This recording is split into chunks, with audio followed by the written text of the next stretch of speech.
7h19 sur Europe 1. Place à l'édito éco, Dimitri Pavlenko. Oui, pas politique, l'édito éco. Bonjour Agnès Verdier-Molinier. Bonjour Dimitri, bonjour à tous. Alors le Conseil constitutionnel, on en parle beaucoup ces jours-ci, il va rendre une décision importante aujourd'hui sur le budget 2025. Rappelons qu'il avait été saisi, le Conseil constitutionnel, par les députés Rassemblement National et LFI. Et oui Dimitri, et sur les taxes, on pourrait attendre beaucoup de cette décision du Conseil constitutionnel, car clairement les mesures fiscales qui sont dans le budget 2025 sont sujettes à caution.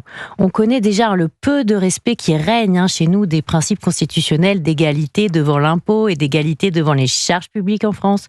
Et là, on est encore un cran au-delà avec la mesure de surtaxe, impôt sur les sociétés, sur les grandes entreprises, et taxe plancher à 20% sur les hauts revenus, car ces deux mesures frappent des revenus en partie futurs, mais sur lesquels il faut payer dès cette année 95 ou 98% de l'impôt. On appelle ça un acompte. Ouais, être prélevé de l'argent qu'on n'a pas encore gagné, c'est ce qu'on appelle de la cavalerie, non ? Exactement. On avait avant le prélèvement à la source, l'impôt sur le revenu payé sur les revenus de l'année d'avant. On s'en souvient. N-1, comme on disait. C'est ça. Maintenant, c'est N+1. Là. C'est ça. Avec le prélèvement à la source, on est passé au paiement en temps réel sur les revenus de l'année en cours. Et maintenant, c'est un nouveau concept. Payer en avance les impôts de l'année d'après. Fallait l'inventer. Ce qui ne manque pas de sel, c'est que c'est justement pour éviter d'être censuré par le Conseil constitutionnel que Bercy a inventé la technique de l'acompte sur ces taxes.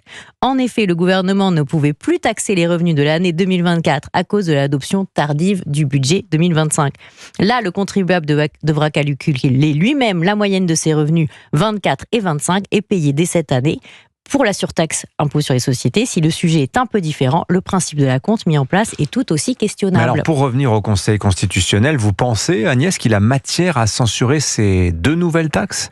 On ne sait pas encore, parce que le Conseil constitutionnel n'a pas été saisi sur ces deux articles, mais sur les mesures fiscales malus auto et sur la TVA des auto-entrepreneurs. Donc, impossible de savoir s'il va examiner ces deux taxes, mais s'il ne fait pas, c'est assez inquiétant. On peut vraiment se poser la question de savoir si notre Constitution nous protège encore, Dimitri, de la créativité incroyable du législateur qui s'apparente en ce moment à de l'abus de droit pur et simple. Signature Europe 1, Agnès Verdier-Molinier. Merci beaucoup, Merci à Agnès. vous.